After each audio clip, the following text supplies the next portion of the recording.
Bonjour fidèles internautes, bonjour, je vous aime tous. Ezali Wabino Sephora Kings. Il y a Tindika TV, Mikolo pour la retrouver ngai na Tindika TV pour s'abonner et c'est juste beta Tindika TV pour cause d'informations ezali précises, réelles na Tindika TV. Je vous aime tous. Tindika TV, number one. Mbote bandeko balandi ya Tindika télévision ndenge toujours mesala koya ko informer mino pe koyela bino basango etali politique pe actualité mboka na biso tomoni fidèle internet consultation et siliko banda tozali awana maître Franck Kalolo tokomeka kosala mwa ba analyse o ezali plus ya actualité o ebe ezali vraiment ya politique ya mboka na biso na koloba ba mbote belé to ba remerciement belé na ba boss nango bazali sia chaîne na Tindika na kombo ya Papi Kelina Rifin Kisombe Benedict Mwanza motema lida tango na betaka toujours c'était na bosanyote j'aime kindole depuis Majestat pe na bosanyote na koloba mbote maître Franck Kalolo. Mbote madame mbote na ba imboka nyonso bazolanda biso mokili mobima comme toujours. Bon début à la semaine, na bande kono surtout. Bonjour, bonsoir, c'est l'homme Gongo yo ebelemi pa na bino. To pesi bino bambote. Merci bien.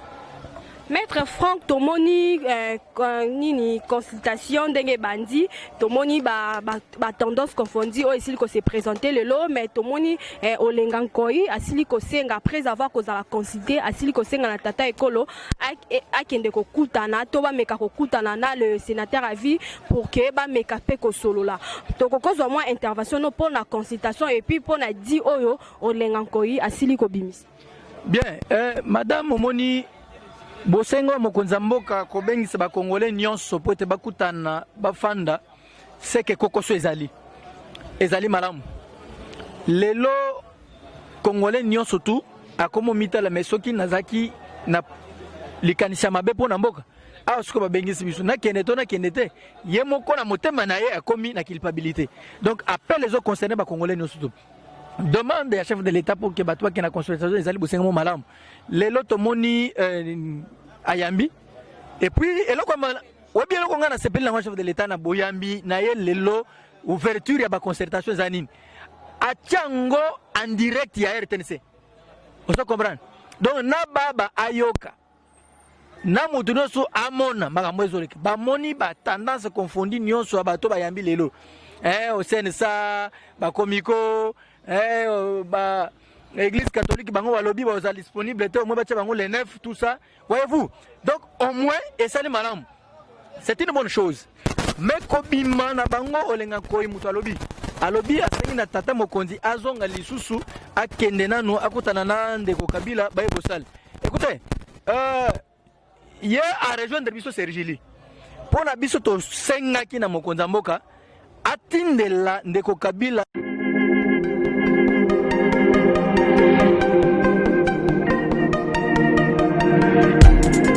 Après 25 ans d'expérience, eh oui, de 1995 jusqu'à ce jour, Elton Store, l'unique shop congolais de Londres, la Grande-Bretagne, il est Londres, et Zaliko ça la fierté à la communauté Nabiso, et surtout, il y a un homme d'affaires congolais sérieux dans la diaspora. Oh yes. C'est créé Elton Store et Zalika Kamoko, le sérieux, à quel na service qui toko na ba client na ye. Avec ma produit, il y a première classe, il y a qualité supérieure. Oh, il y a ma bombe à Eden Store. Oh yes, mon climat bimbe yeba. Ma maman à Londres va confirmer. Eden Store, c'est le berceau de produits cosmétiques. Il y a solo produits originaux.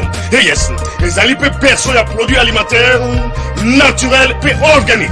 Au travers de nos produits cosmétiques, Eden Store détient le secret à solo, où il y a posé à maman moi c'est qui toko. Posé à moi sur Penda Basali Kolula, posé à moi sur Mobala Kotala et Alembate, posé sur Kotamboli, Masangasima. Eh oui, Yango ne va produire ce comme un Eden Store. Il y a un produit alimentaire, où il y a Eden Store, Yango des secrets à cuisine à maman congolaise. Eh oui, Nyon ce qu'on se paye sa mobile na yo ezali. Pondu, Matembele, Ngai, Ndole, Fumbwa, ndunda bilembwe oyo nyonso penza oyo kobonga mpona cuisine na yo ezali. Oh yes yes yes, olingi mobali na yo asepela na yo libela na libela, olingi mobali na yo atalaka yo lokola mwasi azali kolula sika. Oh yes, olingi mobali na asisa biloko nyonso otielaka ye na mesa, sekre ezali kaka moko, Eton Store.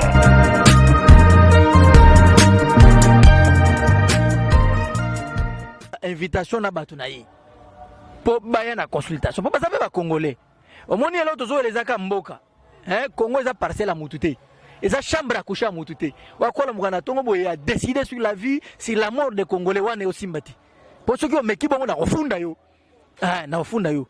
Et donc lelo soki bazongi po bakutana proposition de olenga kweza mabete za malamu, il faut batinela bango invitation, mais est-ce que soki bayende te à ce moment-là ndeto koyeba est-ce que balingi mboka to balingi mboka te, bazo travailler pour na mboka to pour na intérêt na bango, bazo travailler pour na battre misolo bayibaki to oyiba to bayibaki mbongo bayima mbongo ebele bato bazana mbongo bazana ba mbongo nazo biso mbongo bazana ngo. Donc il faut batinela bango invitation baya te consultation ebandi lelo mama tokoki kozala te ba jugement ya diable kolobake bato bakimi po mamwe bandi lelo bato bandi lelo comment bato bakokimi congolais pere moka me to mona maka mususu na angla malamu to zela nano na ba invitation nyonso to batindeli bato to mona banani ba ko répondre na ba ko répondre te ne na sima siko to pesi conclusion match bandi lelo lo bato babeti nano te total. Consultation ils allaient leur malamu pona ko apporter bénéfice to elo komo ya malonga na kati ya ingumba Kinshasa to na mboka na biso. Obi bato basengi concertation eza peuple congolais. Peuple congolais nde basengi concertation. Chef de l'État asali kaka o le peuple congolais sengi parce que rien ne va. Tout est bloqué. Au Monika na tongo chadara lobby na limité ba répondre na pourquoi côté baseli boy finalement et comme kaka ba kamote nous mena ponga na société civile ngana parti politique siko biloko wana siko ezo profiter na ba congolais ti ezo profiter te no moso ba congolais ba cri na bango ba bité il faut mambo ezonga. Chef de l'État ayoki a lancé na bengi mbela boya na yo kabino makambo bozana voilà on a bino Sergili pe maître et c'est bino pe ba consulter bino. Oh maman, mais bako kende na ba concertation te ba bossa na Sergili. Nous sommes invités te maman. Tout ça parmi les invités du chef de l'État. Nous sommes prêtés à cahier des charges. On m'a dit ba recommandation biso zo memelango chef de l'État et ça ba innovation. Biso pour biso ça centre de réflexion juridique de la lutte contre l'impunité. Sergili en sigle. C'est-à-dire tout même ba recommandation dans l'angle judiciaire, social. Qu'est-ce qui ne va pas avec des propositions? Bien entendu. Il y a comme une solution pour que crise. Nous sommes consultés. Baimbo comme on entier que Sergili Azali consulté. Azali mérite na musalo bisozo sala na katamboka Congo. Voilà. Moni Petata Ekolo a nommé ba membre ya panel pour que ba accompagner na Union africaine en 2021 to éviter moi na mboka président Franck ce que cause moi intervention na auto avina. Bon, ça m'a bête, prof Tumbaloa azali congolais, ne konda yoel oyo azalaki mutu ya CLC, hein? Donc baza ba congolais, au moni azali équipe. Alobite na ozalanga moko te parce que 2021 ozala ozo présidence, présidence à Union africaine. Alors préféré pe batu mususu ba kongo bazala pe ba accompagner, ba tchaka pe ba mungo ba pilipili pour que c'est benezal. Maman ezala kitoko. Balo bateke na Congo moni topesa ki bango président ki présidence melo mwezamira ya malolo bakomona makamu na bango Union africaine bomona makamu na bino voilà.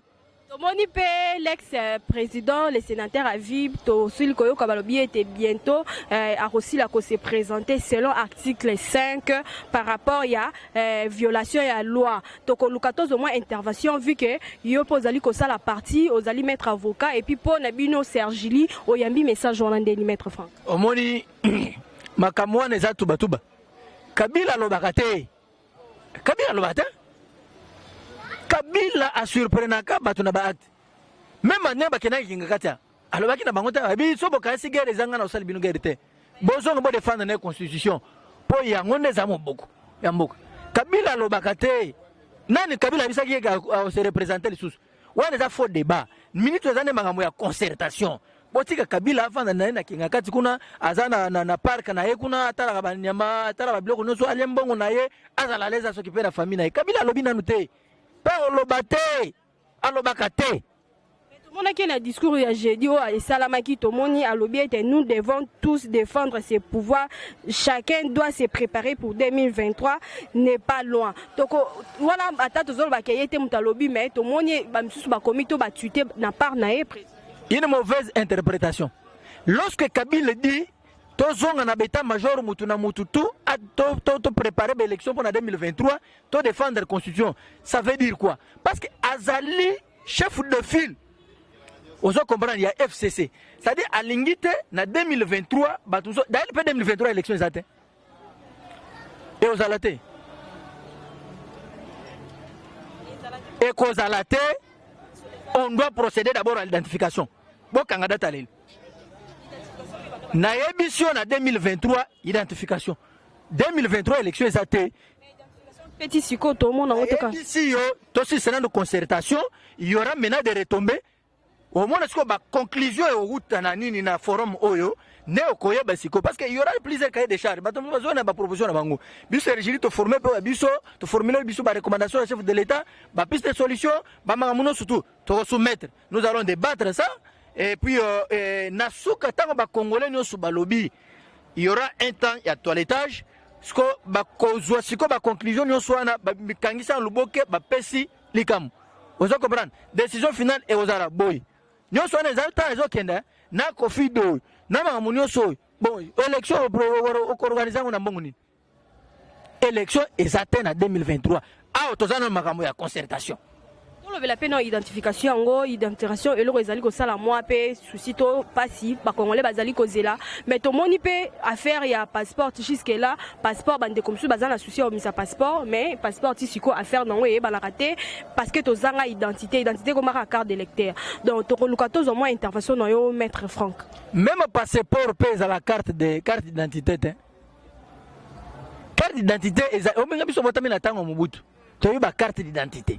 Ce qui est dans le bureau, on a perçu ya Zaïre, parce que le bendel wana omoni kombo na ngaza na kati. Vous comprenez?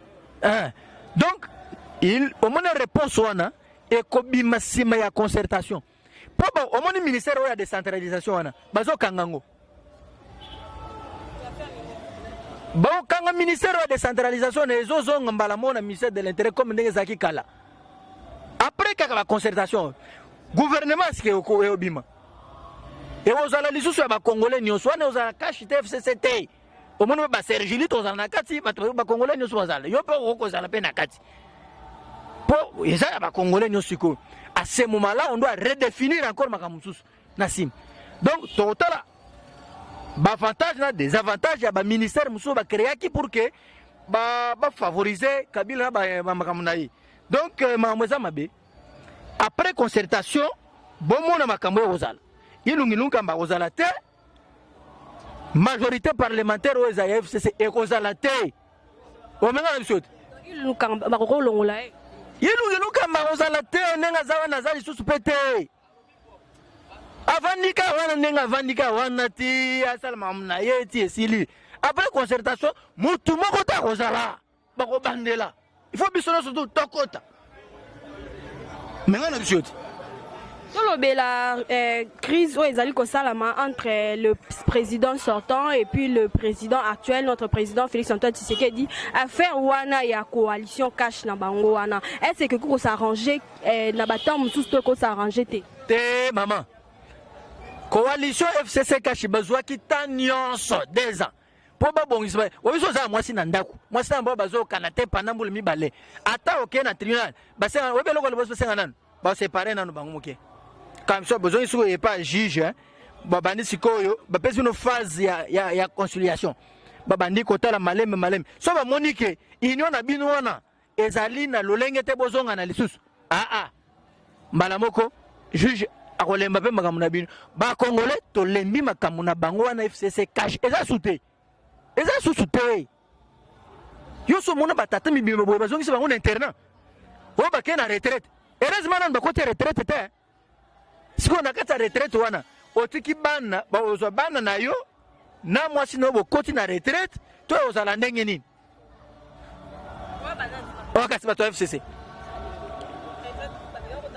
bazokota balinga bakota retraite sikoyo bango bamoni soki budget eleki ya retraite to comprendre te retraite abaki osambela mama Maria retraite yango mpo bachange Congo to retraite basala nini tan wana esi eleki ozo comprendre makambo FCC cash toza nango besoin na minute te biso tozotala na makambo ya concertation omoni ndenge ngai naza boye na invitation na ngai wana omomisa makambo ya cash FCC te ngai nazomona nakende nanu chef de l'État ayoka nanu ngai mpe ayoka mpe Sergili ayoka mpe bacongolais ozo comprendre po biso nde tosengaki ke ça ne va pas na mboka mambo FCC cash wana kutu koloba kutu ese ekweya depuis kala eza su te tomoni mpe bavideo mo etamboli mpe na réseaux sociaux tomoni mama Olive asili koloba ete oyo bazali koloba ete bazali koloba n'importe quoi nani oyo alesha boti te to alia sani moko te na le président sortant Joseph Kabila toluka tozomwa intervention na yo makambo ya mama Olive bosangisa mama Olive na bamakambo te mama Olive aza mwasi ya ancien président azosala na ye tournoi na ye azokendoka biloko ya kolia na bato amoni bango baza na mbongo baza na mbongo bazokaba bazosala biloko na bango donc bavideo wana eza bavideo mo ya kala ya kala vraiment na défendre ye te mais eza bavideo mo ya kala minute oza nde concertation bayimboko bazolanda biso tozodefendre Congo tokodefendre Congo tina suka Congo eza ndako ya moto te eza chambre à coucher ya mutu te eza parcelle ya FCC na kashi te eza kutu to signé ki accord l'accord signé sous un privé n'engage que les deux personnes ils ont engagé ba congolais no te parce que ba clause yango pe to yebi yango kutu te na minute ezali concertation to reprendre nyonso to ba na droit à bovo to bandeli à zéro vous comprendre nyonso tout à zéro to bandeli na minute oyo to kena na concertation ba retomber ko bimakuna ne sikoyo ekozala mbano ya bakongole tolembi ba makambo ya FCC cash rien ne va wa lobi na tongo na poko asali omona biloko wana omoni akoro wana sokanga na moni eza kona zaki na moni atango mutu wana ngo na kozo ngo na pasolo yango o comprendre na ko pasolo yango mais lo mo pesa batukanda bo makambo akoro te bo biso makambo ya concertation na minute même direction na demande mokonza mboka toyo tokene kuna toyo ka ko bima kuna moi biso sala ba proposition soki nde na sima ya concertation basali oyo biso to sengite biso Sergili omoni biso kesu pas plainte po biso to funda to dénonçaka to fundaka donc to lingi ba biloko wana te balepe mingi ba congolais nyonso sikoyo ba se retrouver maître Franck Alolo tokoluka tozwa mwa intervention na yo parce que tout monde ozolobela mingi kaka concertation toluka toyeba intérêt nini ozala ngo to souci na yo eza nini après concertation bien souci na ngai ezali amélioration ya ba conditions ya vie ba congolais après concertation to boyi ba gegere wana ya pamba oko swana ko le wana to sana ngotina te to lingi après concertation promesse au chef de l'État salaki au peuple d'abord et à la solgante to vivre ango scolarité vraiment ya bana comme bien social comme malamu banzela babongisa tala net liboso ya commune kalamu ha burgome savandi awa lia kaka mbongo apam metala mabulo za place wana ozomona il faut échanger ce qui moule bête na Kinshasa inondation bato bazokufa bo parce que bakanivo ezate bacheka ba makana maboye unachambula osalibo bakangi te tolingi changement après concertation nde biloko biso zozela kata concertation après concertation ba biso ba concertation et ko aboutir ne lo côté et consultation et ko aboutir ne lo côté parce que sans avoir l'ex-président ou le sénateur à vie Joseph Kabila batwana baza ennemi de la République on ne peut pas évaluer quelqu'un sans que bo pesa mutwana charge nano eloko. Il faut d'abord otika mutu to kena ba concertation. Si mandat so ki to silisi concertation, ndato koyeba est-ce qu'il y a aboutir na eloko tote. Mais libana ga bo bandi concertation ga aboutir na eloko te. Batwana bazoloba baza ennemi de la République. Ba misu po inviter bango te. Ba misu po bazo mona ke ba perdre ne pédale. Ozo comprendre? Ne yangwana ba komona makambo ozala sima. Biso Sergili to za nelike ke sima ya concertation ba donne au changer. Maître Franck, Tomoni pe la mouka zako panzala seko panzala Tomoni arrivé bientôt il y a Moïse Katumbi il faut atterrir awa pour qu'il y ait azala consulter toko lukato zo moins intervention par rapport ya ngambu ya la mouka ndenge zali ko panzana bazali ko bendana moi batiraillement to lukato zo moins intervention to avina te maman la mouka ezala kate la mouka seko fakala omoni nzambe na ngai Martin Fayoul wana aza rusé c'est un félin wabelo wasel ye olia bimisalo ba décidé parti na yazo la muka sana nani Bemba sana parti na ye Katumbi azana parti na ye Adolphe Musu azana parti na ye mais siko ye bona nini akolo bateke décidé yo moni décidé des place wana na bisuku tu siège à Sergile l'équipe bango na bopeto na mamuno surtout oh mais loko zana ta bato ko so mbule bensi wana ne sido so munwa na o haota na biso etanga ko sarate o mena biso na so biso la mukeza so te se kufakala ti yo Fayoul atikala ye moko abazo so souffle ndeko na ye monani oyo Adolphe Muzitu pe ye wana zone concertation o menga na sakina bato Muzitu avant na to sele mission to na bango ba biso mwana mai biso za la place batuni na zo invite men sina zui mon cher bobu kana pamba bia yanke wana biso trop wana baba yanke na Fayoul akolo belane asala nde décidé o ba to so zanga sonia ti lelo za la muko ba so sila kala nga osu nga na biso ka Sergile na biso plateforme na biso Sergile ye palo ba ma ni kikuku eza place monsieur akala yepe mon père a rolembalé to rolka sa ça sous-souté au monde otuni na mutune bonne bato ba cheka peut-être Fayoul yepa koko yape ba consulter nanu ba bengi yete mais na ibisi chef de l'état na bato ba organiser ba benga yi parce que yaza congolais au monde yaza combattant pe bundito au monde protocole chef de l'état c'est vrai bon inviter biso Sergile mais parce que ezali concertation bana mboka botine de l'invitation de Martin Fayoul na compte décidé aza président parti politique décidé aza congolais omoni bon te omoni ngana lobi aza congolais omoni tant to soki na concertation eza po makamuno so ya kanda to che mupanzi ya discrimination te oui mais aza congolais parce que combattant quand même bana omoni na ya kena susu ba to boli ba bine na ya mutu omoni o président abino kitete vous me remplacer ba bine mususu oh mais il fallait que nous mutu comme ça côté obi tu sais que Etienne tozo kene ba marche à l'époque pa Kabila tini ba toboli ba pine obi c'est film masala Etienne personnam akiti na mutu ka tamoli makolo voilà ngana ba nozelete atika mutu kana ze ya bité na ogete ngai vous vous sala ba pine na ngai oh mais à comprendre te que yo memi ba toza na bango sima na yo bi oza leader ba toboli ba pine tika mutu kana nzela kende yo ko ete nga zaka kawa wana bapine please bakendo bapine ba yo so isona kwa do wana ereleki omoni ba stratégie politique bana ngote donc na sengeli invitation président a décidé il faut une invitation et puis na sengeli sous le mwanda nsemi omoni mwanda comme bien bobo c'est mwanda nsemi te bobo c'est mwanda nsemi te aza congolais aza parmi ba référence ya mboka na biso protocole chef de l'état botindela ne mwana se mbedeka na ye bo pesa invitation aya no quitter à l'obate j'avais fait aucun cadeau il y avait des concertations on ne m'a pas invité botine de la ye pour aya Maître Franck Tomoni pe toloba ke mwanasemi abutune boni meto yebi pete Tomoni a tuité a lobby été a sengi pardon na première dame ke alimbisa ye azali na ye Rwanda te azali mwana na ye mais azala posa kaka ya mutuka to yebi te Maître Franck to lukato zo mo intervention pour na ndenge asili ko bimsa ma ne mwanasemi so na sengele invitation pour na yebi ke ma mutuna ezongi normal